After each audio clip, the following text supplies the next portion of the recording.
Right. So we gathered. So I'm a professional photographer for the past 10 years. Yeah. And I've been going around the clients, like basically, in the past 10 years, I've been to every single postcode here in London. And the variety of clients is just, from all these years, I have gathered so many questions. Like, how much does it cost? What do I do? Why do I do? Because I'm a professional photographer.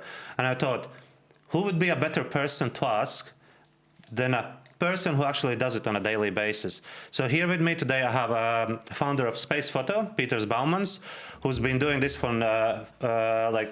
property marketing for like a decade already.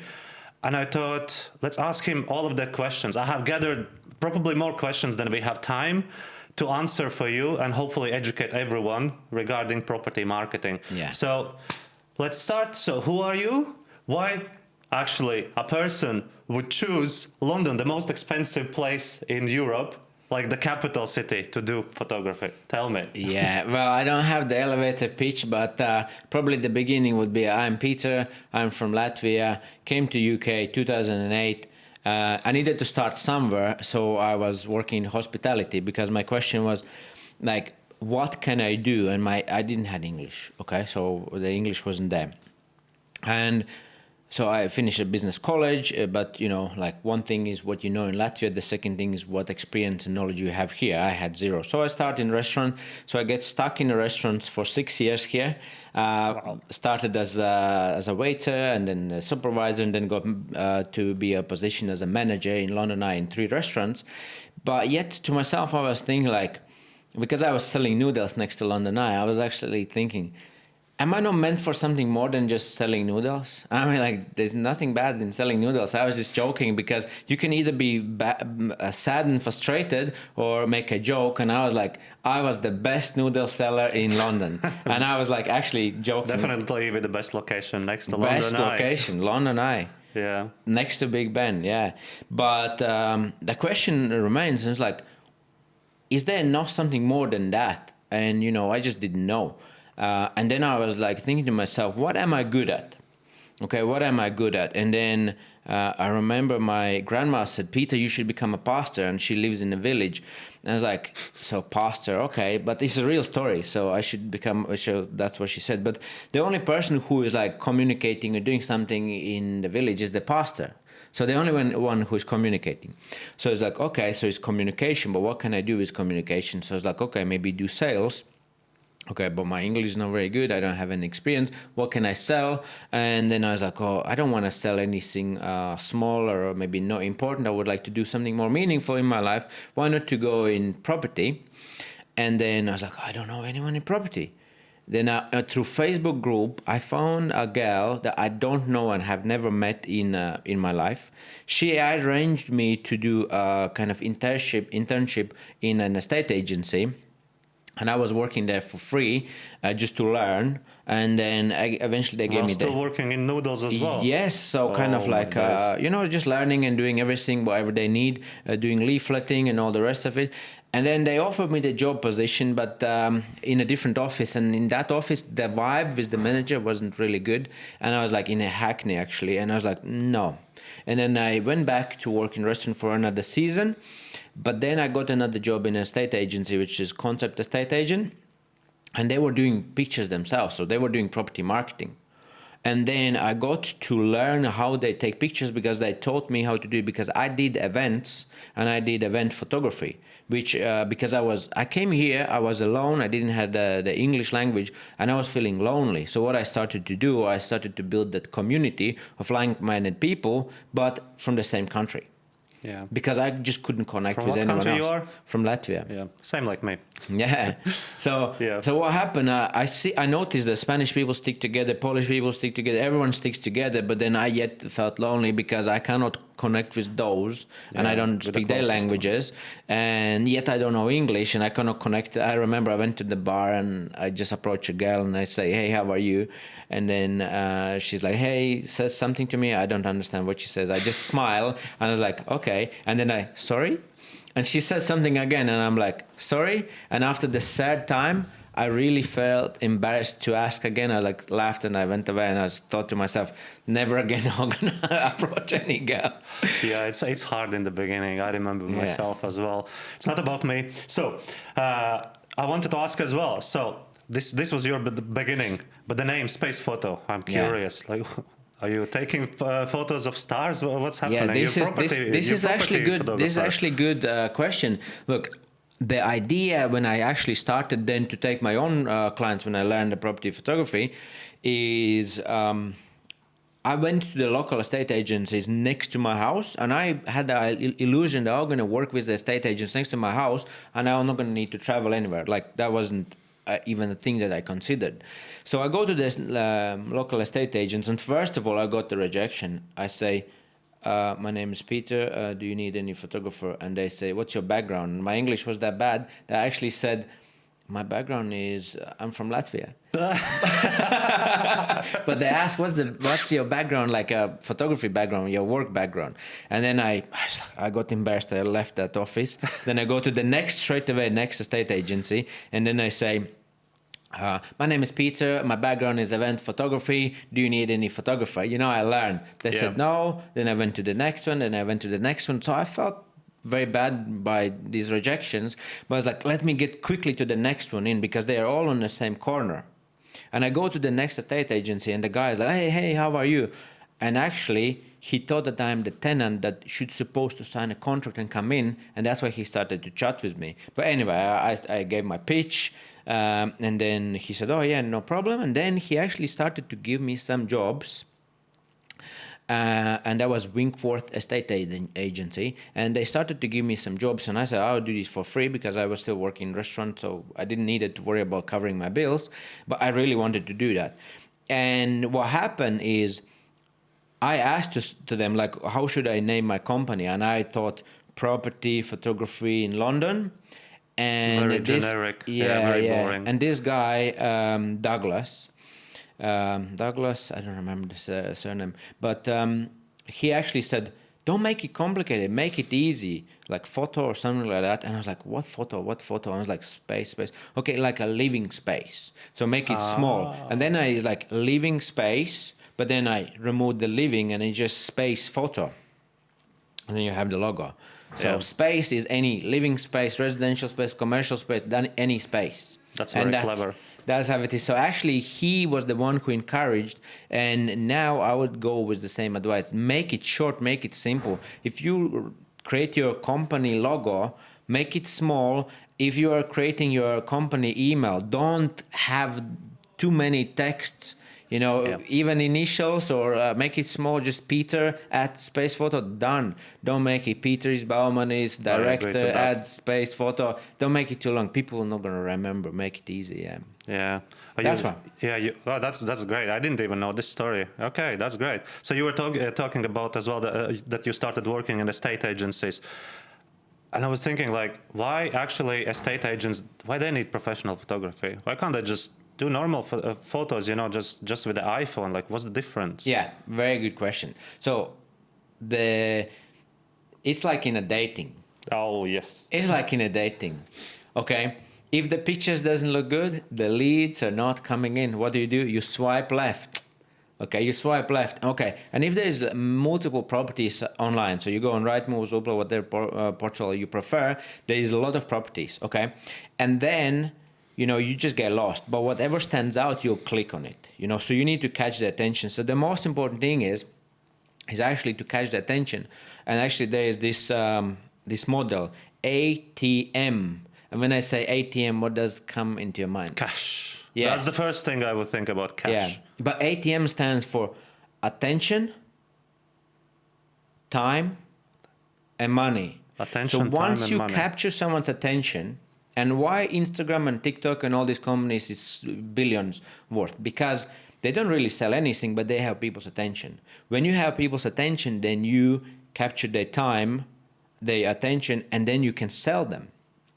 Okay, but if someone hasn't looked at your property, you cannot sell them. But if you capture their attention, then you can sell. And actually, Rightmove says 95% increases in the leads if you have professional marketing. Yeah, I do agree that this is what I've heard from many of the agents as well. And I wanted to ask as well, what are the type of properties you do? Do you only stick to residential ones, or you expand more? Well, it doesn't really matter. Like space is space. Space, any space You know, can do living it. space, residential, commercial, we do any, Yeah. and it doesn't really change our job because you know we do the same job in regardless of how the property is being used. But most of the times in London, of course, 95% I would say is residential because that's where the most of the activity and action is happening, and it's not that much commercial around. There is, of course, but I would say 5% commercial and 95% residential. Yeah. Okay. And I was thinking, how easy is to book actually? How easy, like if I would be a client and if I would suddenly decide to book services from you, is it easy to book from you, or is it something super complicated? Because Well, sometimes I know to get services from some other companies, you have to go through loops and loops of things and emails you have to send out. So tell me the process. How easy is it well, with it you used to guys? be super bad. The bookings was super difficult, and it's very hard to get the property photographer to book in. Similarly, like we were trying to get this podcast studio booked in, and you know, you said that actually, why did you book it? Because it was so easy and So the website was simplistic. clear. Okay, that was the case as well. But when we built our website, it originally was actually done in, I don't know, it was 8 years ago. Okay, so what worked 8 years ago, it doesn't work any longer, and the loading time was so slow. Okay, so everyone was complaining. I was frustrated. People was frustrated. Everyone wasn't happy, including us. Okay, so we needed to do something. We actually then created custom built website. Specifically, well, the whole website by itself is not yet finished, but the shop is custom built. Okay, so when you land to the shop page, book now or shop page, then where you end up is actually different website where everything's super quick, super fast. You Standards. click what is needed. So there's 3 steps away. First, click what you need. Second, add the property details. Third one, check out with Google Pay, Apple Pay. So simple. Apple Pay. I Okay. love Apple Pay. And I wish they actu- would introduce everywhere. And actually now we are launching now, we just now discussing with the developers of having the traders account. So all the estate agents who are now having to book through these Google Forms, which is like time consuming, you're going to have opportunity to do that straight away in simple, easy steps without going through these Google Forms. I know it's annoying. So we are working hard to make it easy, and that we're going to be the easiest property marketing booking system. At the moment, they're already available for private clients, but for you guys as well. There's 3 steps for private clients, but we're removing the 3rd step because you guys don't need to pay. You set up the account once, and then all you need to do, pick a service, add the property details, and then just confirm it. That's it. I wish Yeah. everyone would try to make everything more simple. And if I would be a client, so remember, these are the questions I haven't come up. These are the questions I have gathered over the years. And many times they're asking me, so how long does it take actually to take photography? Because they're thinking like, oh, I'm going to book a photographer. He's going to spend their 6 hours taking pictures of my beautiful house. So how long does it actually take? This is a good question. Well, there is no judgment. People don't know. They don't know, yeah. That's why actually we are educating over here. Because look, how many times your mom or your grandma has sold the property in their lifetime? Maybe none, maybe once. Yeah. Okay. So how do people know how property marketing works? They don't know. Estate agents, yes. Okay. So it's a legit question. How long does it take to do a property photography? Well, if it's just a basic and standard, it can be from 45 minutes to 1 hour at the property. If it's like a photo session, then it can be up to 2 hours. But it really depends of the final delivery, how many enders or how many edited images is needed. And the more images needed, the more actually you need to spend time at the property. And of course as well, when people are asking, is the property actually been staged? That's another question that people ask. You know, they think that photographer will come in with, I don't know, their own furniture. Yeah. But it's not the case. There is companies who do staging, but photographer comes and takes pictures of already prepared property. Yeah, that's a separate service. I know this one. Like, if you guys are looking for staging companies, yeah, find a staging company to stage it for the photographers to take photos. Yeah, I'm aware about this one. Yeah. I can actually give a plug to Home Staging Association. So just go on Home Staging Association. I actually know the lady who is running it. amazing website. Just check on the search or drop them an email or message and just check whoever can stage it for you. Because the biggest thing is time. It's time wasting. You want to save your time, but you need to attract the attention. Because if you don't attract the attention, with what you sell, in this case is the property, then the only alternative is dropping the price. And you want the opposite. Yeah, you don't want to want be the dropping the opposite. price on the property sales if you can actually get more just by improving the marketing. And the context is this. The property marketing, okay, compared to how much you're going to drop on a property. So let's say if property is not selling, how much would you drop on the price? 20K, 30K, 40K? Guess what? Property marketing doesn't cost that. So it's a no-brainer. So for anyone who tries first dropping the price before improving the quality of their pictures or virtual tours or videos and how they engage with people online that they're selling, then I think you're losing out. Yeah. Actually, I have one question. You were just talking about dropping the prices. It's on a slightly different scope, but you told me that you've been in this business for nearly a decade. That means Yeah. that you probably started your business pre-COVID. And I'm curious, how was the COVID for you? Because I know it was super painful for many other businesses. They didn't survive. I was struggling myself. I was working 2 jobs just to survive as well. And I was just thinking, how did you survive? How did you manage this crazy thing what happened around the world? Yeah. Well, COVID was tough. It was tough as well for you. Yeah, COVID was tough. But it started actually with Brexit. Okay, so Brexit was So- first. So the business I started before Brexit, okay, and then it was like every 3 months we would add another team member. Every 3 months I added another team member, another. So we changed the office, then we changed another office, then we had an office in Latvia. So we had. Before all this remote work was popular, we actually had an office in Latvia where we had 5 people. That means they were picking up the phones and doing all the post-processing and editing and the rest of it. And then people were going to be going around properties and capturing everything here in London. So that's how we were doing. Now everyone is like familiar with that and virtual assistants in Philippines and so on. And then in the Brexit, everything started slow down and then things wasn't moving, so we were kind of struggling financially, barely making.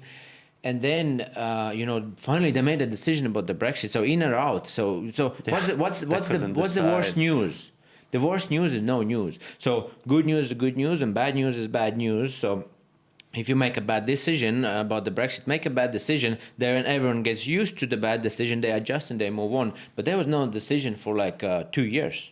Okay, so if you're not sure about what you do, then just don't do it. It's that simple. Anyway, and then after that, what happens is we go into the COVID, and in the COVID, Everything went down. everything went down. Finances wasn't going. Okay, the health wasn't going. I was drinking every evening. Started to drink every evening just to take the edge off. Of course, with drinks you eat junk food, so gain bad weight. Okay, and then my relationships crashed, and the girl just dumped me, and I was like, I thought actually that was going to be something serious. I was like devastated, and the partnership with my business partner, we had a lot of arguments because we disagreed on how things needs to be run and everything. And then everyone in the company would just be in those meetings and see how we are arguing, and the spirit of the team was completely destroyed. So if I would look at this health, I got panic attack, and I actually thought I was going to die. And panic attack is actually when you are just overthinking, there's too much stress, you cannot handle it.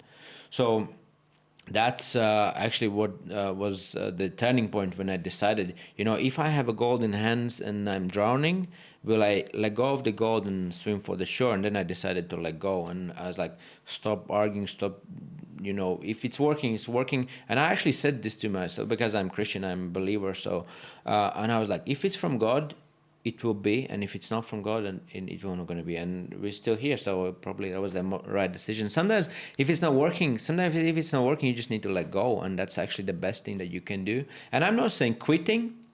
Yeah, I'm just let saying it go. letting go of pushing, because when you push it and because whatever you resist persists.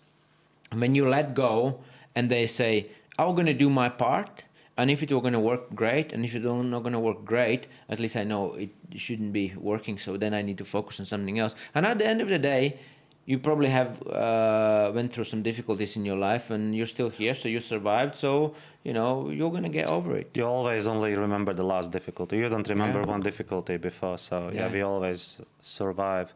Yeah, I remember that But was to a end tough with a time. silver lining, we are in much better place emotionally as a team. We are doing way better than before. We were like running like 16 hours, 6 days a week, like completely. Now at least we can take some holidays. I cannot really take holidays, but we get to that point. Like we try to work in a way that everyone can have some time off as well. But I'm working on that myself because I need to prepare for the wedding in 2 months and Oh, and congrats! Yeah, I know it's coming. have everything organized so I can Yeah. have some time for the honeymoon. Yeah. I like yeah, great news. I bet wedding's gonna be super expensive, so I'm gonna jump into prices straight away. So my idea about jumping into prices is, how do you, Peter, come up with prices? How do you typically justify the prices here in London for your services? What you do? How you come up with them? Have you done like research how other companies are doing this, or Yeah. how you do it? Yeah, actually, this is how I started. Usually, we start with comparison, and I remember when I started, I actually did a market research how much all the companies are charging, property photography companies, and then I'm gonna make an Excel spreadsheet like this is how much everyone is charging, and this is how much we are charging, and I always try to undercharge them, and that's how I would win clients.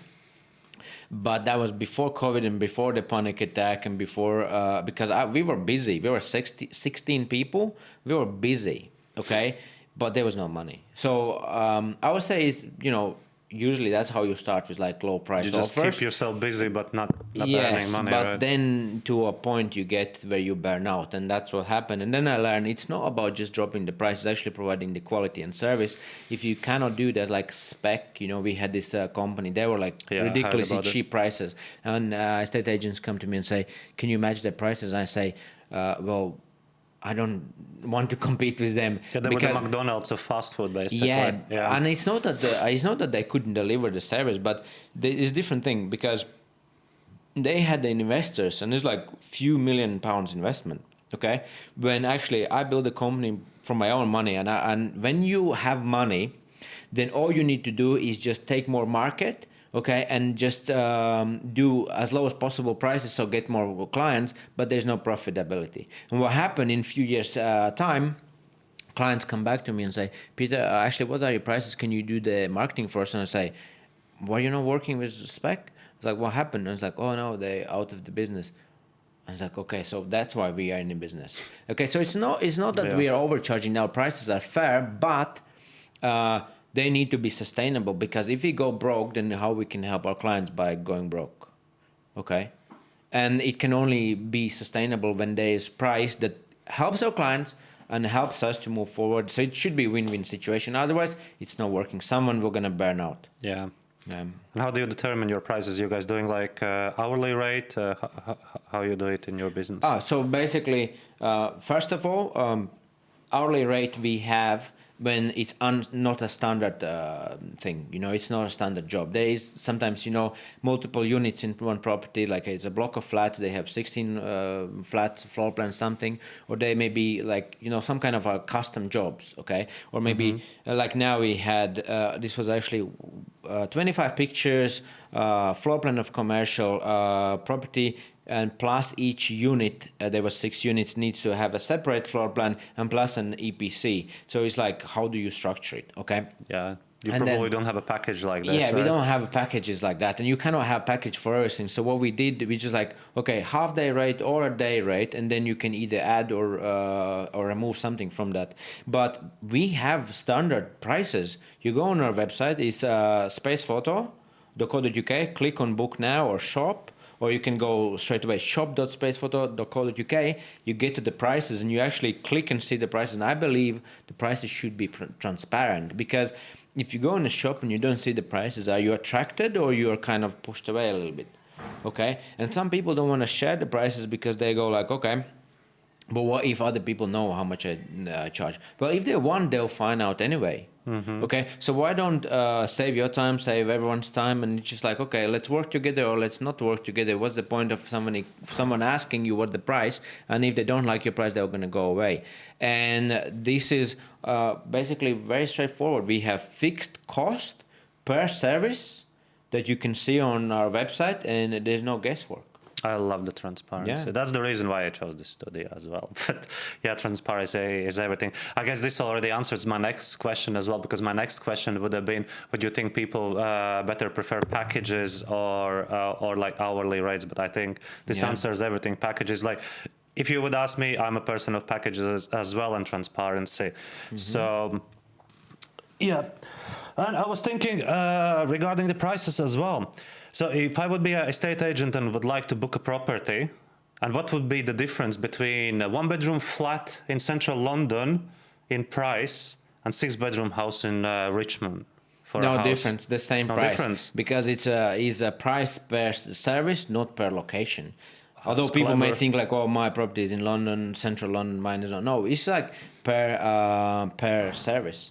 And it doesn't really matter. It can be a rundown property, it can be a luxury property, we're going to be the same price. Of course, for a luxury property or nicer property or Airbnb property, you want to showcase the details. So you're not going to go with the cheapest package, okay? But if someone for the high-end property books the cheapest package, then that's what they get. And it doesn't mean that it will going to be a bad quality. It just means it will not going to be so much images. There are not going to be lifestyle shots. You were talking about cheapest package. What Yeah. is cheapest package? It's just you standard, like, standard photos, budget photos. and what's the difference between standard and budget? So standard and budget is roughly around double the amount of images that you get. You also get the lifestyle shots, and especially if you're an interior designer and you have actually spent a lot of time on, let's say, these props and features, and you just do one wide angle shot, you actually don't see that. So you want to highlight. Maybe there's a specific, some kind of a door handles or something, specific table. So lifestyle is more like for magazines and stuff like that. Yeah, Not like, only for magazines, but see, it's more like for also Airbnbs, because in Airbnb you book from pictures. You haven't been to the property. You're not going to do viewings like in sales or lettings. You look at the pictures. You like the pictures. You book it, and if you don't, you don't. Okay, Yeah. so the pictures is what determines whether someone will book or not, because they haven't been there. And then what happens is when they go there, they don't want just to see the bricks and mortar. They want to see where they'll be sleeping, where they'll be eating, all the details. Okay, and so that's where it comes in hand, because if one day in London, let's say £60, let's say £160, £200, okay, is to stay, and even if you increase by one booking a month, just because your marketing is Do the great, math. okay, that's 200. That's 200 a month. Okay, and if that generates every single month, okay, you don't have to make any new pictures every month, and you can use the same pictures for maybe 2-3 years. Think about that, how much more you're going to be getting just because of that, and you're going to generate more. If you go on our Instagram, Jahangir actually said after uploading our pictures on his Airbnb profile, he actually got how many bookings? I don't remember how many bookings, but like few hundred bookings. few hundred pound bookings straight away in 3 hours, or it was 3,000 or something. I don't remember. It's almost a sin not to do it in that Yeah. case. Anyway, so it's like, it's just like if you're gonna give me £100 and I give you £1,000, will you give me £100? Here you go. Okay. Sign me up. So if you give me £1,000 and I give you £10,000, will you give me £1,000? Okay. I'll give you my iPhone. I'll get the 1,000. So yeah. it doesn't really matter how much it costs, but the question is, what do you get? Yeah, it's about the Okay. investment. So in property, the amounts are big.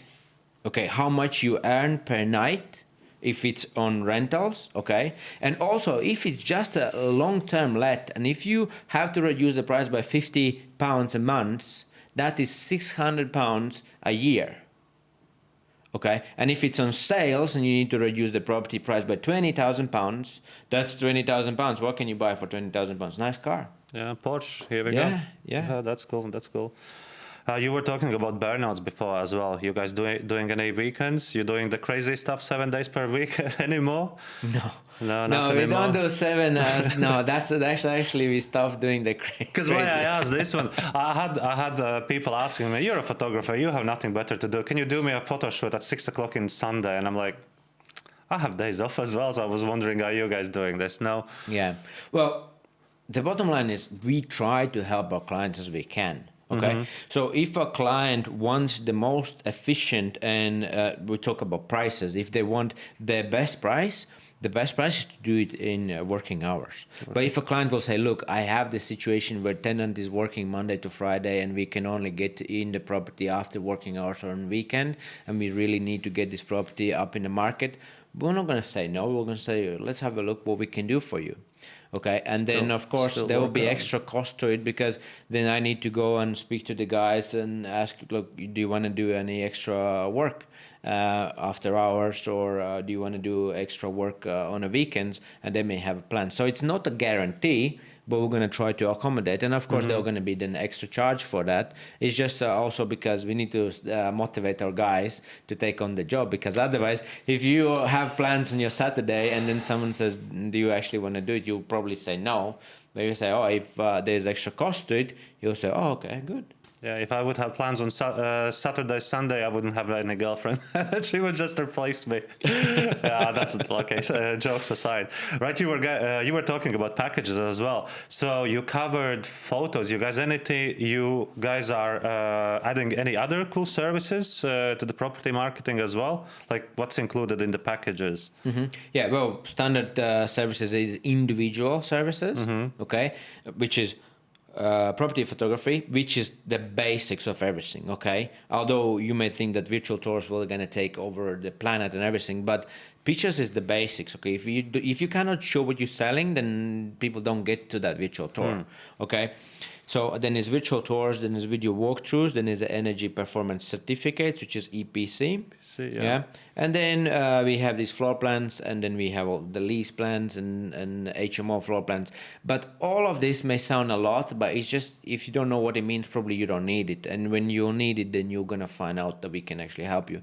Because we want to be the one-stop shop for agents and landlords, rather than going, you get the EPC guy there, and then you get to a place of, maybe you need to have HMO licensing, and then you need the HMO plan, or maybe you're splitting the leases. And usually lawyers, when they are dealing with that, they need the lease plans. So we can help that, but rather than estate agent landlords running around and arranging different accesses with multiple people, which may be difficult and challenging, it's better when it's in one place. And so we have packages. I don't want to go through all of the packages, but on our website you can see that. But what happens is with the packages, you actually save up to 40%. So rather than having pictures done by someone and then EPC done by someone else, and then maybe a floor plan by someone else, because the photographer simply don't know how to do floor plans, because we are property experts, that's where we specialize, and we only do property marketing, so everything to do with it. Okay, and that means that if we go there once, because the biggest expense is actually the travel. Travel and the time Okay, to organize so everything. whilst we go to the property, whilst we come back from the property, it's the same time. But why not do more than just pictures if the client needs? And then we deliver that, and we save the time in arranging and doing all that. And of course, look, there's agents who have a lot of time, and they're gonna find the best deals. They're gonna do it themselves. Maybe they take pictures themselves, and that's fine. Like we started as well doing for free and offering and learning, and that's the point. You can always find someone like an enthusiast who wants to do it Well, for you're free. explaining this one. I was thinking, Peter, I think it's time for you to change name. It's not because originally SpacePhoto indicates that you only do photos only, but you're a proper property marketing company. You do everything. You're a universal person. So it Space should be marketing. space marketing. Exactly. That's what I was thinking. So rebranding coming soon, probably. We in had the one guy week. there shouting, yeah, Yeah. look. But also we do this podcast now, and you guys probably may see that we have done before these like content creation events and everything. And the idea behind is this, that if you need some content, we can also then produce that, because but again, we want to stay in the niche. We don't want to go broad, because you need to be expert in something, and we are in property. And if it's you and as an estate agent or property developer, and you need some marketing for your property or for your company, then you can reach out to us and we can actually help you out. Oh, yeah, that's Yeah. really cool. Yeah. You were actually mentioning 3D tours. Mhm. I bet that's something interesting. I bet many people don't know what it is. I know that's a cool feature, so maybe you wanna Yeah. share a bit how you do it, guys, and why you do it as well. Well, 3D virtual tours is actually in COVID. The government was selling for us. We didn't need it to do anything. And I just looked at the news and it's like, look, government is doing our marketing. We just need to deliver. And 3D tours was like booming, and video walkthroughs was booming. And at the moment, I would say like this: video walkthrough has become like a standard. Like photos, floor plan, and video walkthrough. It's like a packages that we offer as well, where you can actually save a lot, and we can do it everything in one go. Okay, but the video walkthrough is like, especially people renting rooms, there's no big amounts, and then going and doing these viewings all the time. For every single tenant for the room, you spend a lot of time, and also for like a flat, what happens is you can send a video, you can send a virtual tour and do pre qualification of the tenant. But some agents, I understand, they don't want to lose the control. They say yes, but if they look at it and they go away, and they lose the moment of control, of moment of sales.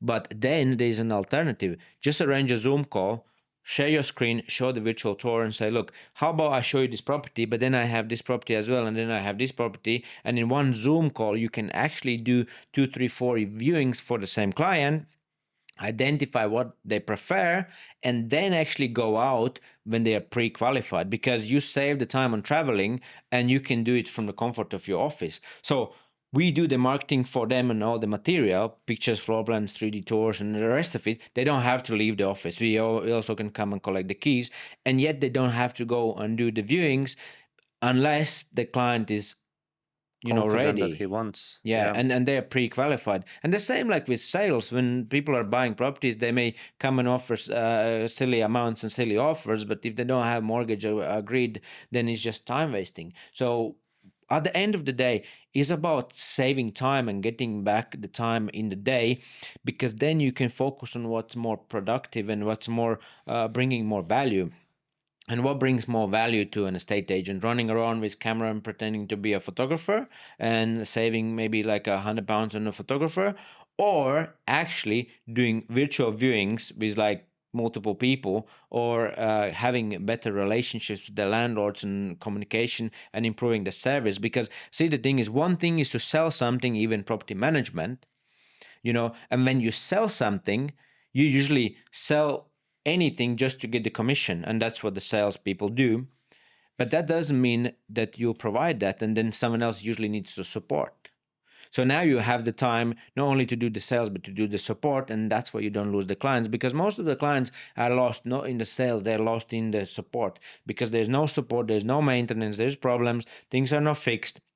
And agents don't have time because they're running around and doing things maybe that they can avoid doing and focus on what they have to do actually. That's good. Yeah, that's Yeah. great. That's like next step already. By the Yeah. way, for the people who don't know what is Matterport, because you guys are using Matterport as well, it's one cool device. Anyone watching this video, go on Google right now, type in Matterport dollhouse, and just see how cool it looks like. It's completely next level. That's amazing stuff. Not only you can see the whole size of your property, virtual tour, you can actually get measurements as well, and you can do so many cool things from Matterport. We're not sponsored by them, but I just really like this device. It's like seriously something cool. Do you guys do anything else as well with Matterport? Because I know Yeah. that you can do like measurements as well and produce like floor plans and many other Well, things. Matterport is actually very cool. Okay. And well, we're not selling it. We're using, that's one of the equipments that we use. Well, it costs a lot. The camera by itself is about £7,000. And then there's membership. So by just having the camera, you cannot use it if you don't have the subscription. and then the subscription should be worth your time, okay? Because, and plus then you still need to go and do it yourself, and then you still need to come back, and then like you lose that service like that we provide. Because when you use our services, you don't have to know subscriptions, you don't need to buy the cameras that stays on the shelf and you're not using, and you don't need to do it. We just basically do, and you pay only when you have property, and when you don't have property, there's no cost. Okay. But Matterport, if you are like property estate agency who maybe has 20 offices and you want your own photographers, okay, and it's worth to actually have someone full-time employed, then Matterport 3D cameras is actually the best at the moment that's out there. In terms of the engagement, in terms of the quality, the Pro 3 camera is amazing, and it also allows now to scan externally, when before it didn't. And quickly, I just wanted to add, what is the difference between 360 virtual tour and 3D virtual tour?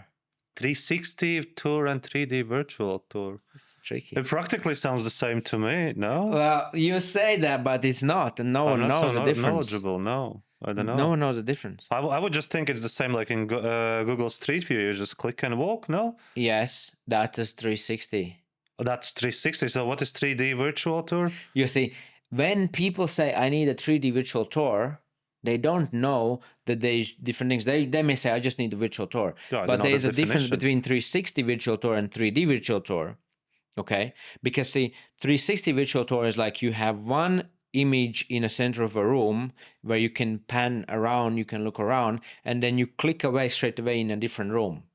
Mm-hmm. But you cannot go closer to the window or go closer to the wall, or you cannot walk around the room. You can only be positioned in one place, and you kind of jump from one bubble to another bubble.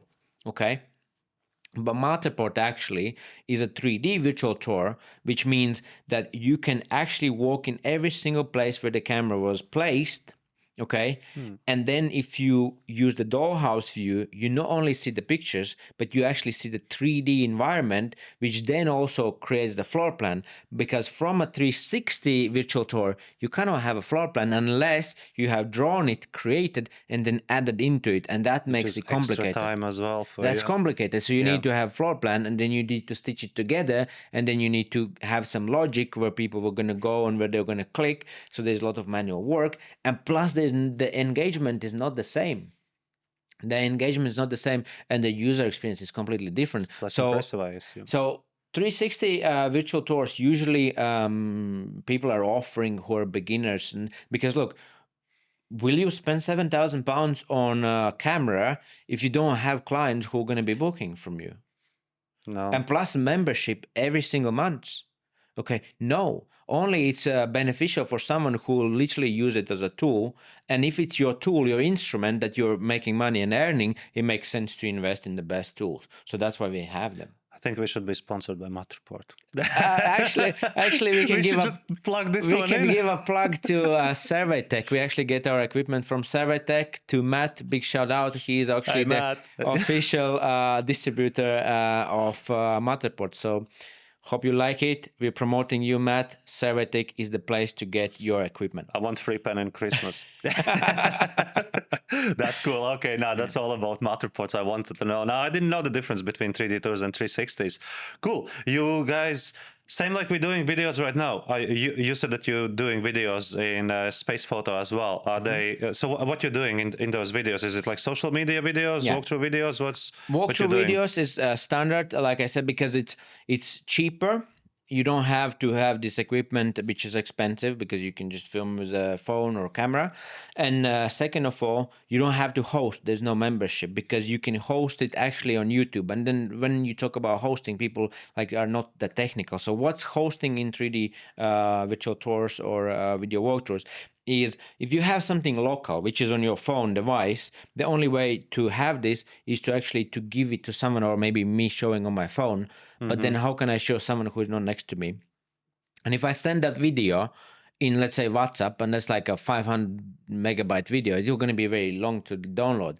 But if I upload it on YouTube, then I can share the link. So the video is on your YouTube, but you can stream it and watch it. So that's the same thing. So the virtual tours are hosted and the videos are hosted, and videos are cheaper and it's more cost efficient for estate agents who are on a budget, because you don't need to have hosting and you don't need to have special equipment to capture it. So that's why we have the packages of standard photos, floor plans, and video walkthroughs, and it's very cost efficient. Yeah, I bet everyone's using videos for social media right now.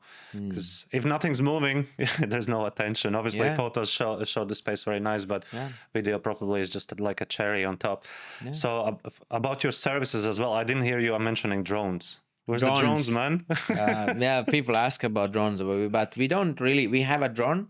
We have done some surveys, but for property marketing, it doesn't make sense in London. No? In London, Why? because of the permissions, restrictions, and all that work that goes into it. Because we can charge for that, for all the admin and everything, but the clients are not going to pay for it, and because there is no added value. So if you have the drone shot, it doesn't necessarily mean that you're going to sell it for more, because you can show everything from the ground. It's different when you are outside of London. You have large pieces of land that you cannot take a picture from ground, you just don't even see it. Then you need to go and lift it up.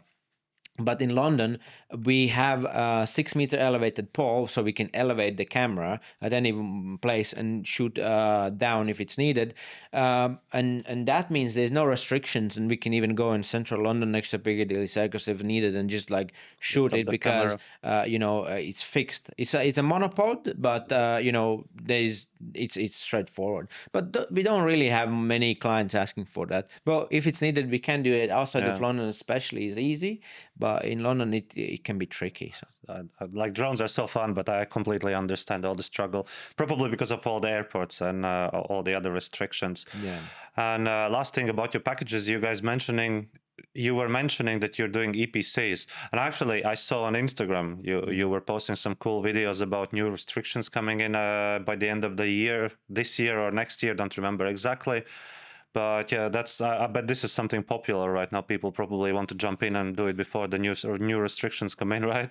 EPCs is a scary thing. It is. People are scared of it. But to be honest, we're only scared of something that we lack knowledge, or we lack clarity. And to be honest, there's nothing to be scared of.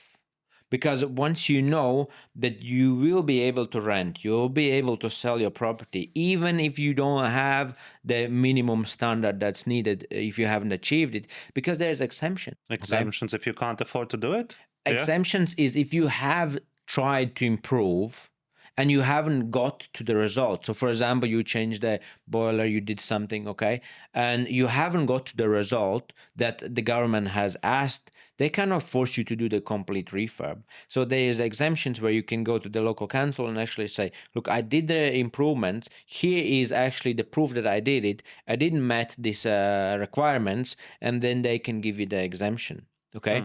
And that gives you another, maybe whatever is the time. I don't want to get it wrong, but you can sort things out, and things may change again, because these are changing, these regulations. And also you have to understand that before, gas was actually the best rating, but soon electricity were going to change. So now, before was like electric heaters were going to create the worst rating for the property, but now all the new builds actually have all this everything on electricity. And what happens is government cannot promote the electric cars and electric and then punish you with a bad rating. So they need to change it. So I don't know how it's going to be when the new regulations are going to come out, but also what worked before may change differently. So we don't have to jump ahead and get panicked and paranoid about that.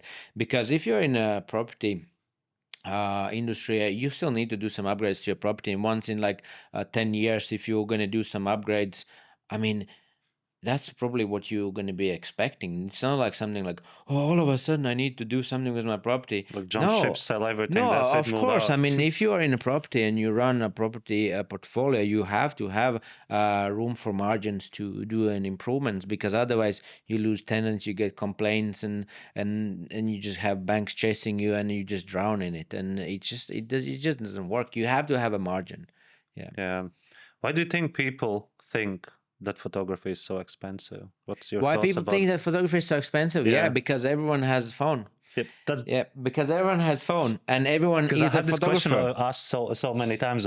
I almost wanted to start with it, but I kept it for a bit longer. So yeah, why people are so why people want to know? So please educate us. It's supply and demand. Supply Okay, demand. so who is earning minimum wages? Minimum wages is earning, for example, a barista or a waiter when I started.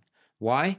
Because anyone can do that. You just say, look, this is the plate, you bring it there. Okay, you don't need any specific knowledge or even English language. Okay, yes, please, thank you. Here's your bill. Goodbye. Okay, but when it comes down to technical knowledge and experience, okay, when it comes down to professional photos, you see, that's where the price comes in. And everyone has phone now, and everyone is photographer. Everyone is. Professional Yeah, photographer. but not everyone can get the same results.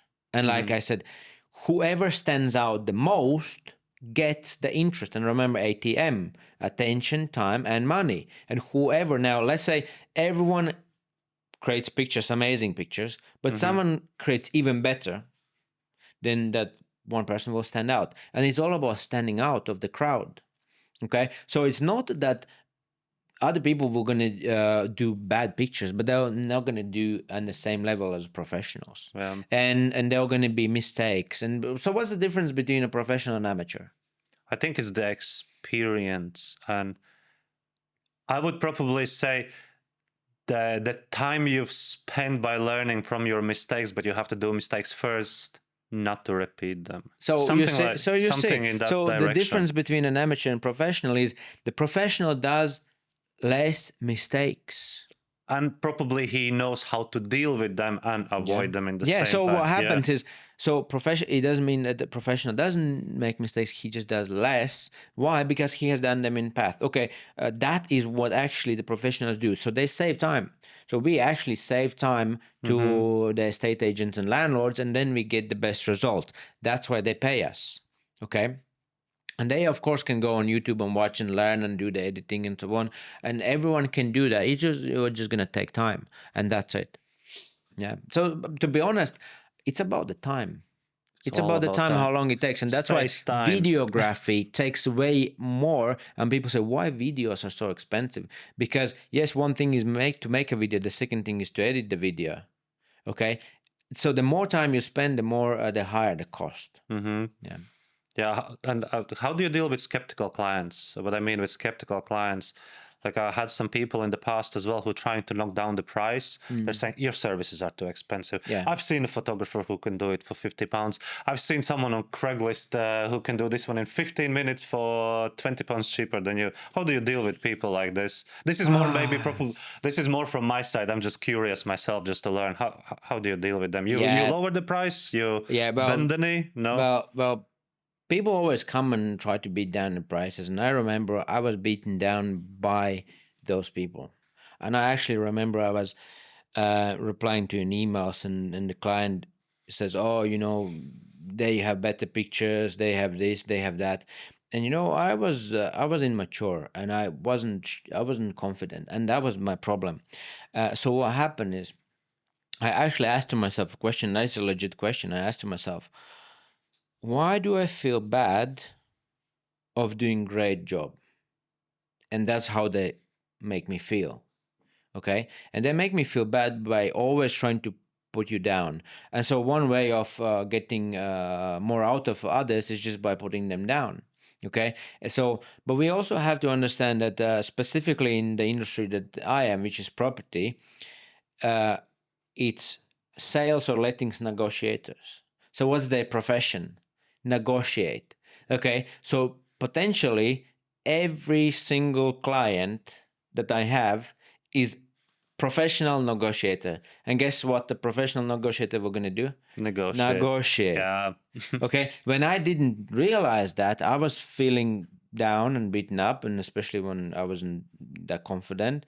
But now doing it for like a decade, then I already know that. And I have estate agents who's like, look, I have 200 properties on the books, and give me the best price. And then guess what happens is he books the job, and then he doesn't pay for the job, and then half a year later I'm chasing him up for like this 60 pounds, 70 pounds. I remember when I started, I was like charging like 60 pounds for like photos, and I was like, and you say that you have 200 properties, but now I just like, okay, you have 200 properties, okay, let's sign an agreement, because I trust you, because that's what you say, and you say so, that must be right. So I don't argue with them, I agree. Okay, so let's sign up the contract for 200 properties and let's make the best deal.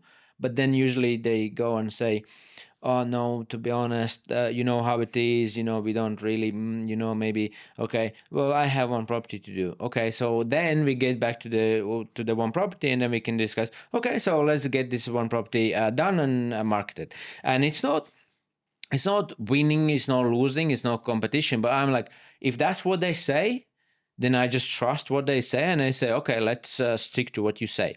But if they straight away say, oh, I have one property, then we discuss one property. But to be honest, it's like, this is the journey. We just need to discuss a little bit, and then we just can get to the booking.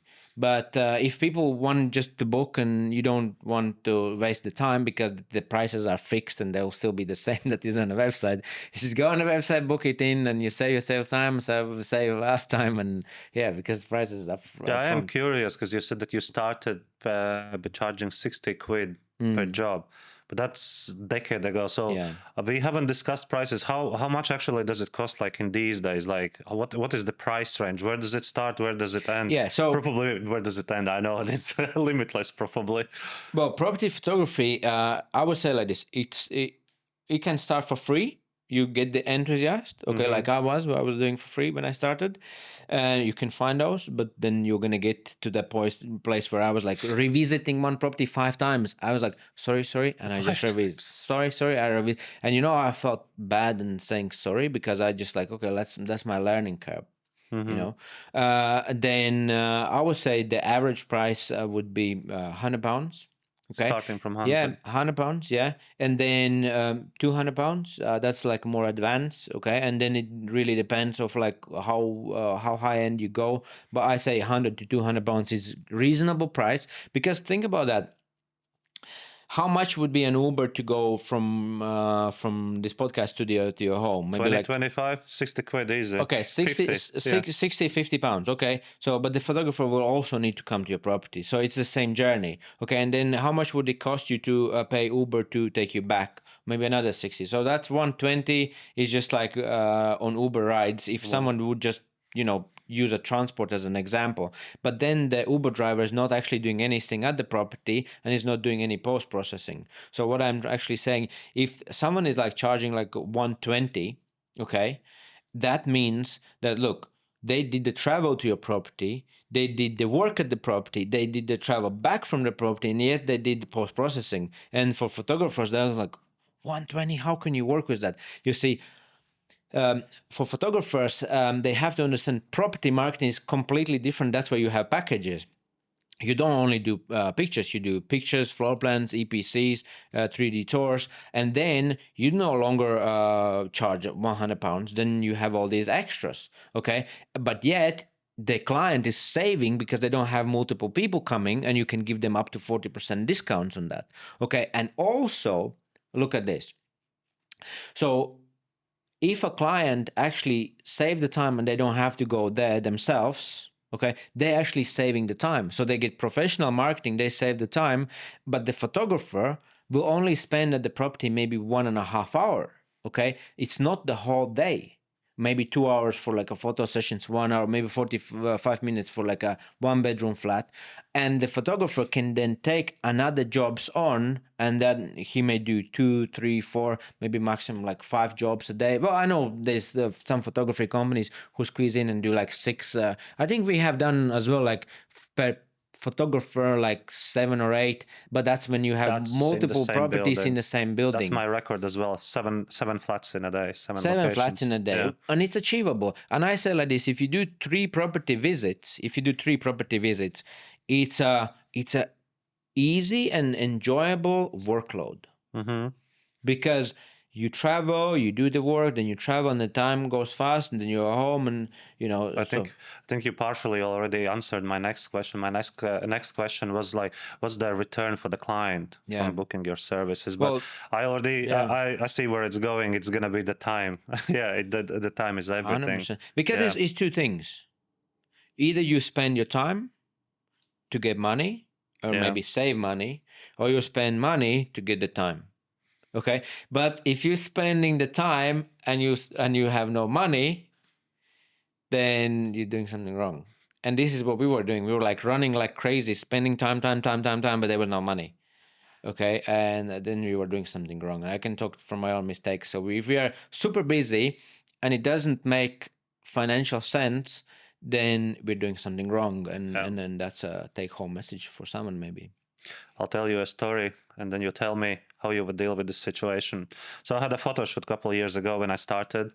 We're all tech geeks. I'm not going to go into like technical details, but basically I was shooting with my Nikon 16 mil lens. Like people who don't know, 16 mil, that's like super wide angle lens. It's not fisheye, but it's going to capture as much as possible from the room, as you know. And I was showing the images to the client, and he said, these images are misleading. I don't like that you're lying.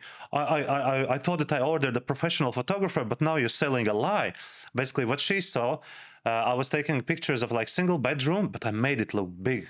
I made it look like massive.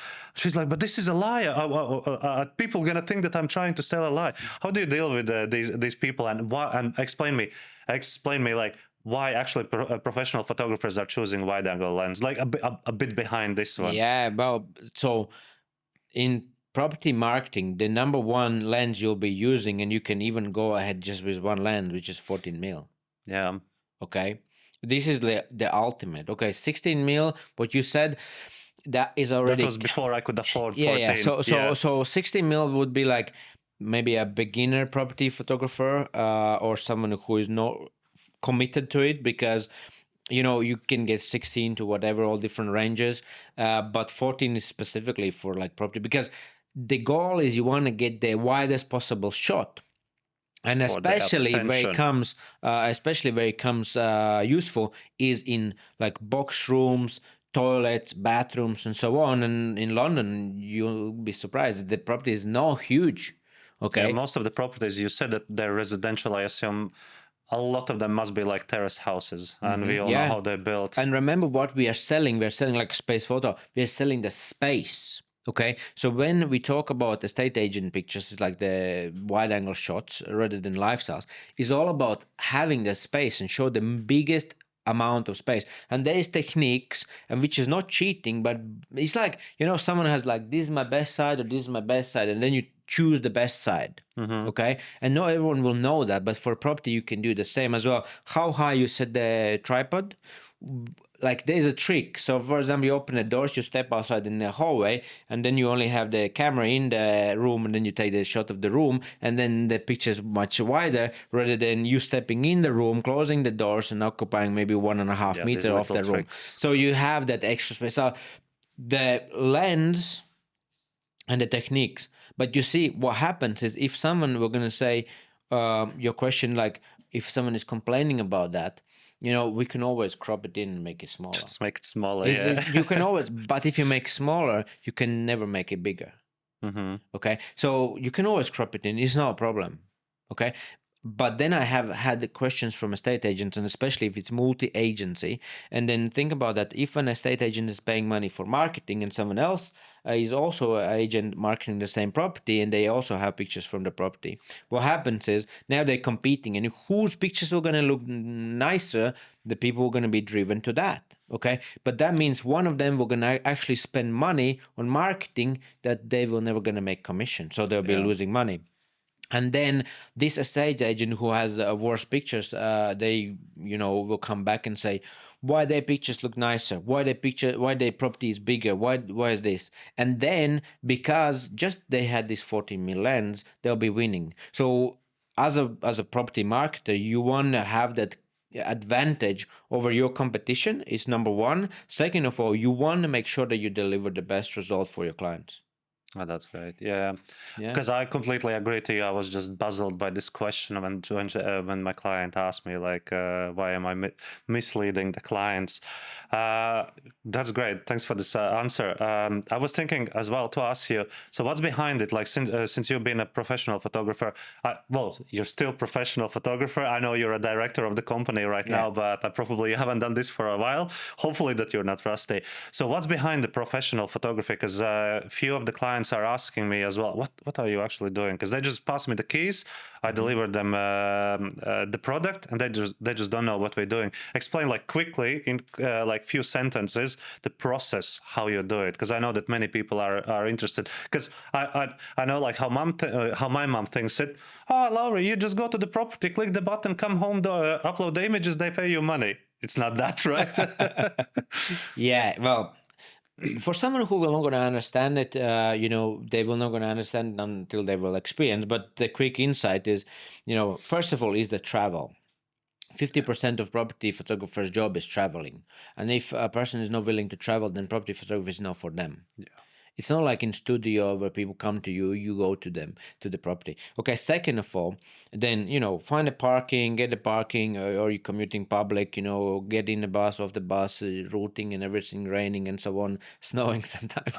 Okay, then the next thing is the challenges with the access. You need to collect the keys, drop the keys, no working keys, then, someone is maybe sleeping. That's real case. You go in there, the agent says go ahead, and someone is sleeping, and then you knock at the door, hey, I'm the photographer. Then you let them know, but they like just sleeping anyway. Then there is problem situations with the people themselves, because the job by itself, it's fun and interesting, but the people are the most difficult part. And someone is upset, someone doesn't like when the owner is selling the property, and then they need to move out, and they then think that the photographer is the evil bad person. They want to they are in revenge towards the photographer, but the photographer is an independent company who just like does the job. And then I have situations where I go in the property, they make a mess, and I say, oh, can we just like make it look nice here? Let's say the bed at least is the biggest thing, and then there's like, no, don't touch it. Well, what can you do? You cannot go to someone else's house and then tell that they are messy and you're going to be moving these things around. You always ask the permission. And well, these are the challenges. And then of course you're going back, uploading, sometimes technical things, batteries and the rest of it. And that's where the biggest time goes. And Yeah. the property, yeah, is a small thing, but it's like the tip of the iceberg when the heavy work is all the rest I'm of it. curious, how long do you guys spend time in editing? Is it like Yeah, so percentage-wise from so all so the we job? used to do all the editing, so work daytime and edit at nights. Oof. Okay, When do you sleep? that's no sleep. No Okay, sleep. and then I employed the first person. I said, look, please come and work for me because I cannot do this anymore. But then after we find outsourcing companies, and like we do our part, they do their part. So person can be the same. Like I said, we had in Latvia the office, yeah, before the COVID.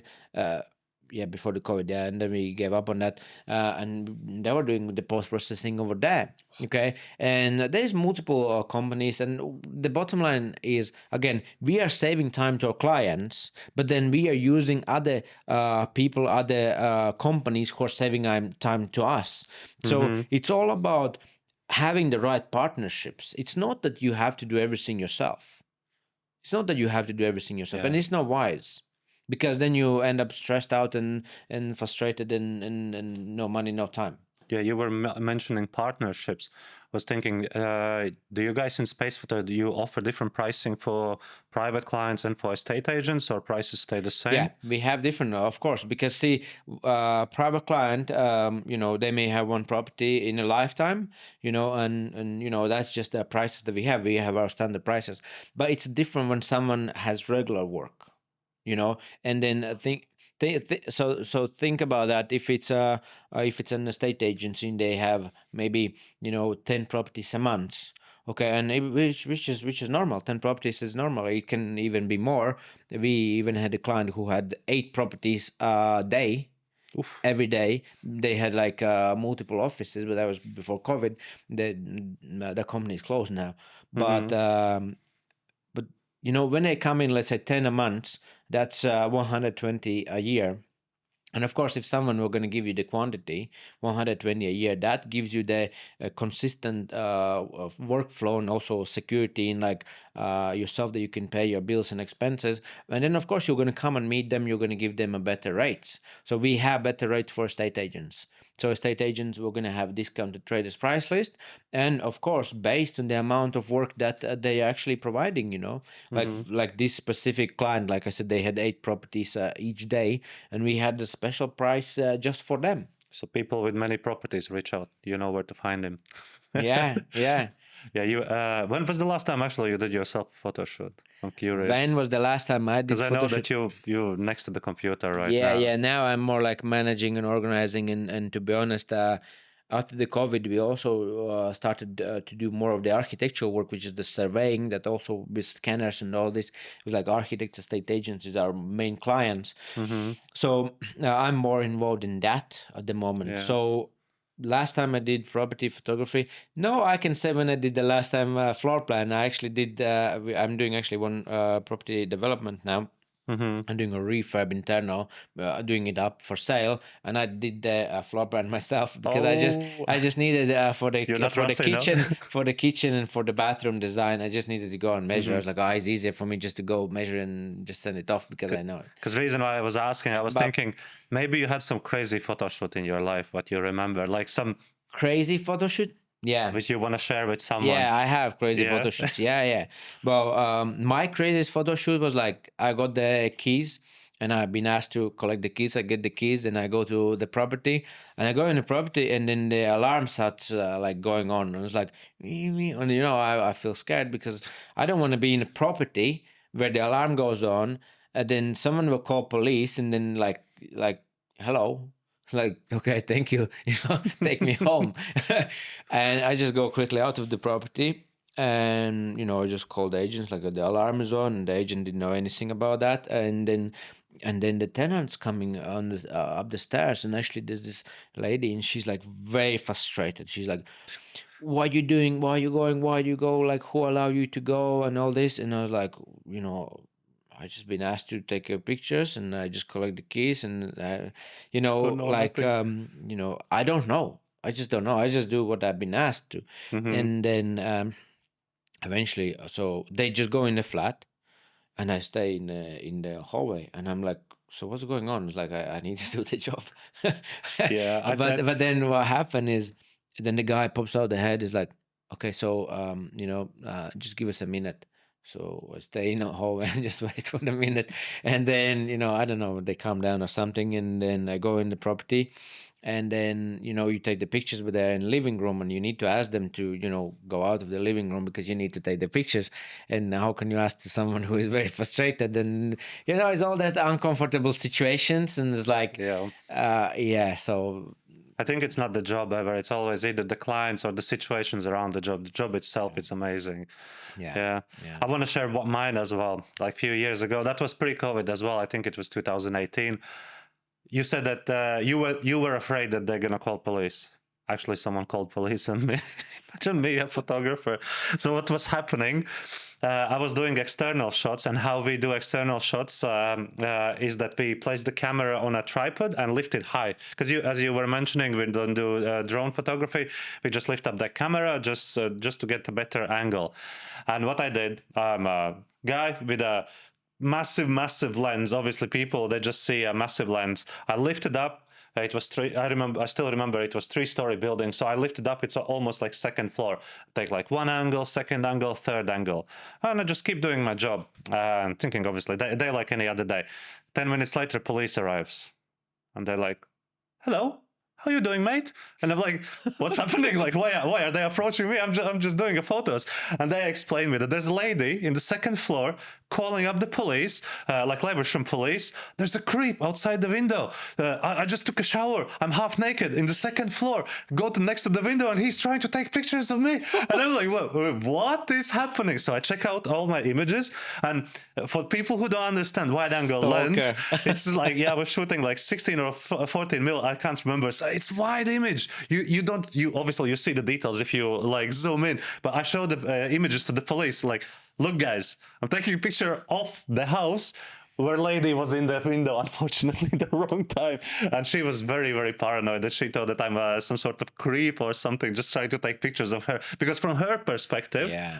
I'm just lifting a camera in front of her window, but I can't even see her. I'm just looking at the house.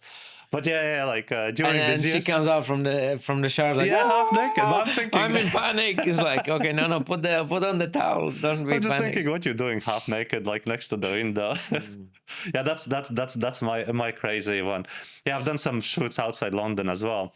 Actually, yeah, talking about London, outside London, are the prices any different outside London? In your opinion, have you done any research done in London? Yeah, well, Yeah. a funny thing about London and outside of London, you would think that the prices in London is more expensive than outside of London. But if you look at for example, in a pub, you go and get a burger here, maybe it's £14, and then you go outside of London and it's 18. Hmm. Outside is more, and then it's like, how comes? See, in London there is more competition. Okay, and more competition keeps the price relevant. Okay, but then it doesn't mean that there is higher life standard, because everyone here is living in rooms, and the same price for a room in Manchester or Liverpool, maybe we're going to be a flat. Peanuts. Yeah. Okay, an apartment. So so the lifestyle is different. Well, talking about property marketing, it's not really that much popular property marketing in Liverpool and Birmingham. We tried starting in Birmingham, but there was simply no demand. There is, yeah, but it's not, no, it's not that much as in London, because property photography, property marketing in London, why it's booming? Because of the competition, and you need to stand out of the crowd. Okay, but then again, the prices in London is not more expensive than outside of London, and then outside of London you have it actually more expensive, because first of all there is less things to do and less dense. Like here you can do, let's say, like we said, 3-4 jobs a day, Hmm. but outside maybe you're gonna have one job a day because it's just not that much activity. Well, that's very counterintuitive. Yeah, I and was honestly thinking the other way around. That's yeah, and think interesting. about like how many people are ending the tenancy and starting new tenancy every single day. If you go on Rightmove, you're gonna just put an empty search, and you'll probably see that every single day there's probably like 1,000 or 2,000 new listings of sales, properties for sales. I don't know how much on rentals, but at least let's say few thousand properties each day. And let's say you can do physically 4 or 5, Hmm. then how do the rest of the people get the pictures? So that, That's like, true. how many photographers should be actually doing? And so that's how it is. But then if you're going to go maybe in like a countryside, and there's maybe few estate agencies in the whole countryside, then how, if each of them have like 10 properties, then maybe if you have even one job a day and you only spend 1.5 hour actually at the site, then you still have Very true. a lot of free time. I see. Yeah. What do you think for other photographers? Are they overcharging or undercharging for the services? There is 100% some who are overcharging, and that doesn't mean that there is a quality. I had Mm. photographers approaching and asking for job, and they say, "Look, my day rate is 480. Just give me the jobs." 480 like pounds. £480 a day rate, Oof. yeah, and Sign they, me up. yeah, and then give me the jobs, okay, and Yeah. then for me it's like, okay, fantastic that you have 480, and then I need to give you jobs, but like if you pay me 480, then I also gonna do the job for you. So, but Wow. see, the thing is, like wedding photography, you can have these costs, because there's a lot of post processing and everything, but then you do it maybe on a weekends. But we're talking about the job that we do is every single day, Monday to Friday, if you want, even on Saturdays and Sundays. So I'm Hmm. talking about every single day you're working. Okay. So there is a difference. If you need to do one property photo shoot, and then maybe 1 month you're not working, or you are doing something consistently, and then there are going to be differences in prices. And if that is so busy, so saturated, like I said, that there's work every single day, then people are not going to pay 480 for that, because then there are going to be someone else who's going to be coming in cheaper. There is competition, and by increasing the prices you just limit your competition. But Hmm. again, look, I'm not saying that you need to drop the prices, but I'm actually saying this. That was my reasoning.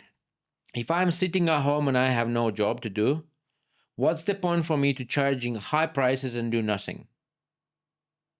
Yeah. Okay. Or I rather charge less and be busy. And when you're busy with less, then you increase the price when you get busier. The same like airplane tickets. Okay. So it's supply and demand. It's supply and demand. But see, the thing is, those people, they like those photographers, they don't have actually the skill and expertise of property. They think I do weddings, therefore I can do property. They'll charge more, but the quality will not going to be as good. And also, they're not going to know the techniques and so on. And when people approach me and say, can you do portrait pictures or can you do some, let's say, weddings, I just say no, because I am honestly expert in property marketing but not good in anything else. And if I were going to say, oh, let me do your wedding, then I can do it. I have a camera, I can do it, but I just need to be honest. I need to say that I am good at what I practice and I'm not good at what I don't practice. And if Yeah. someone doesn't do property photography daily, they may charge unnecessary high amount of money for poor quality.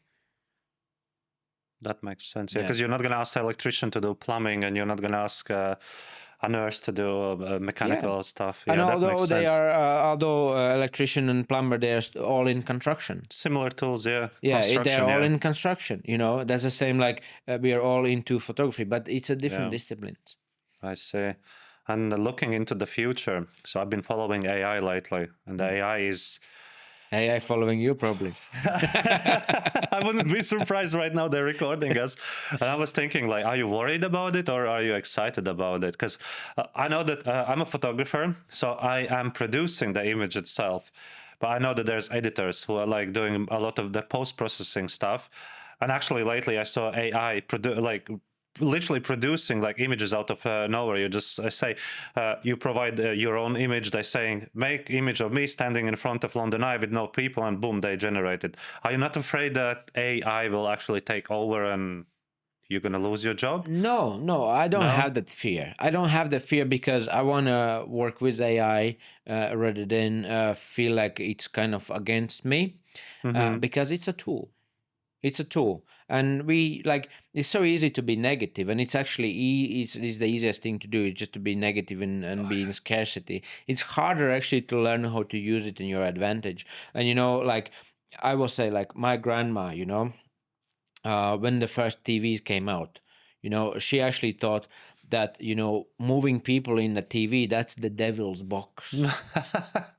That's the devil's box. Okay, now do you think that the TV is a devil's box? No, because Absolutely otherwise, not. like the souls are moving of people in the box. Okay, so but now you're like, okay, that's what you do, and then there is conspiracy theories about the phones and this and this, and you just get paranoid about that. But it doesn't really improve the life quality.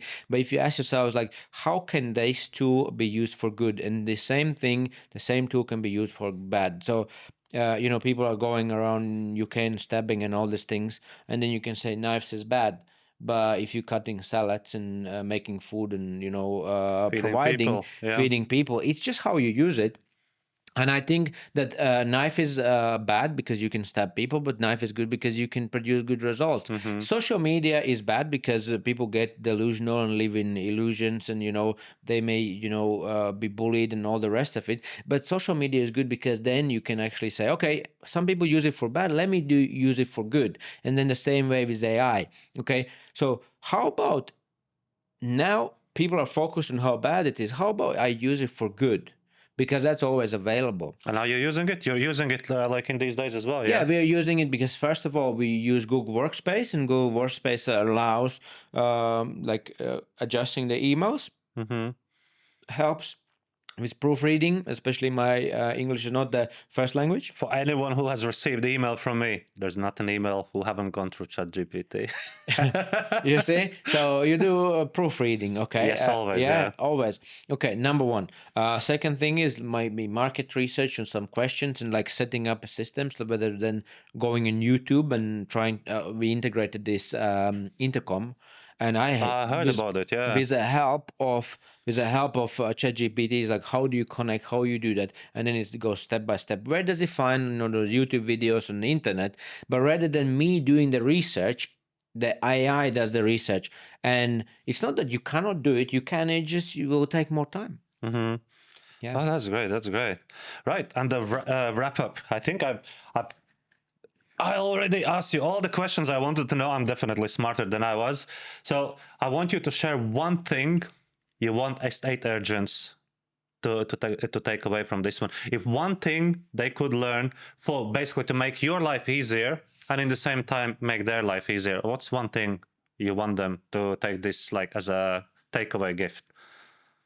So the takeaway for estate agents would be, don't take the responsibility where it's not needed, because it doesn't really add the value. And I've seen so many estate agents doing it wrong and actually saying, look, this is our photographer. There is no real value and benefit of saying that this is your photographer. And you actually, if you say that we're using professional photography company that are going to do the pictures, and if something goes wrong with the pictures, then you don't have to deal with it. And then you can say, look, okay, let's speak with the photographers, and then they don't give bad complaints and reviews to you, but then they deal with the photographer who has maybe didn't maybe they didn't do a good job. Okay, so first of all, and second of all, if you then say, look, professional photographer company, we're going to charge me this, but I'm not going to charge you that, I'm going to be covering this cost, which is usually the case for estate agents. And actually then you say, look, I believe that I can sell your property. That's why I'm going to instruct professional photography company. I'm going to pay them £100 or £200.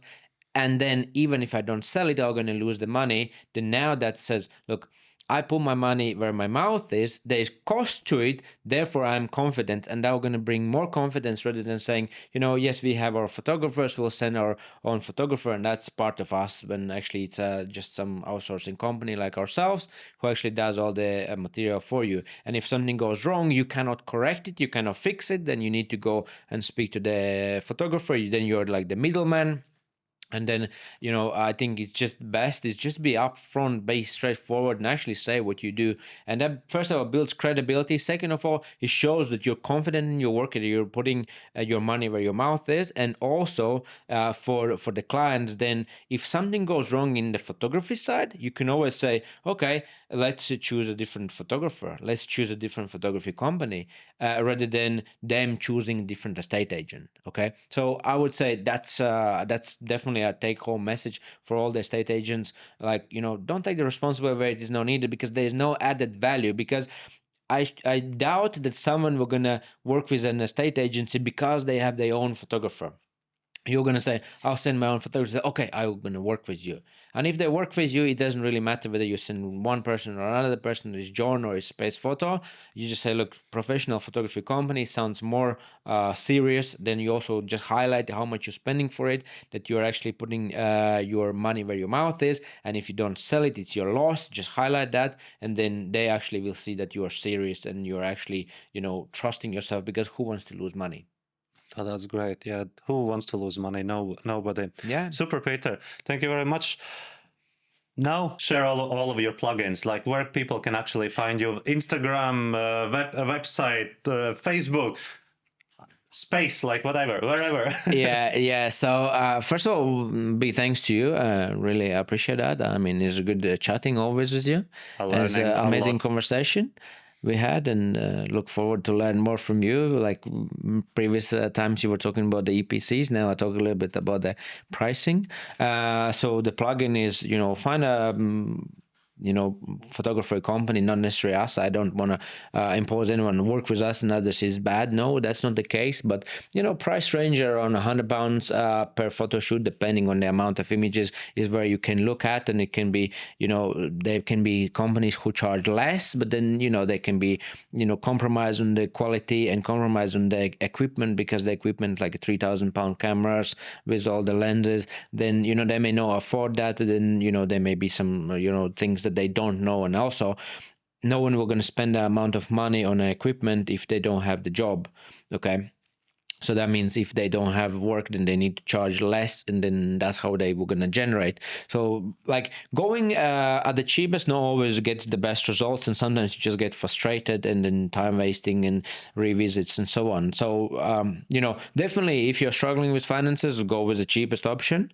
Okay, if you want a peace of mind, just find someone credible that is doing this for time, because you are actually gaining the time. And not only the time, but also that increased value of high marketing that actually generates more sales and more leads. According to Rightmove, is you can increase by 95% interest in your listings by just having professional marketing material, just compared to average. Then the rest of it, you can follow us on Instagram, SpacePhoto.co.uk. We are also on WhatsApp. We are also on Facebook, and you can actually, because we use this platform Intercom, you can reach us either in Facebook or in WhatsApp or in Instagram or in our emails. You can reach out to us. We're going to get connected to you. We're going to respond because it all comes in one inbox. That may be a plug for you to use that software as well, which is the easiest way. And also for estate agents who want to book with us, you can simply just drop a message on a WhatsApp voice message. Hi, I have the property. What's your availability? Can you let me know? You don't need to type. You don't have to worry about going through these emails. Just drop us a WhatsApp message. That's the simplest and easiest way to get the property marketing booked. And then, we're going to take it from there. The rest is just, follow us on Instagram. We'll keep you posted what's happening. And on the next podcast I give it to you. With Adam and his brother, probably. I don't know if I want to actually share this one yet, because we don't have a set date, but there's an amazing landlord here in London who wants to share his story as well. There's no set date yet. Otherwise, I would announce it already. But there's going to be a great interview coming with Adam and Abs. So stay put, check the Instagram and see when it's coming up. And I'm sure you're going to like it. Perfect. Thank you very much. Amazing. Yeah. Perfect. Super.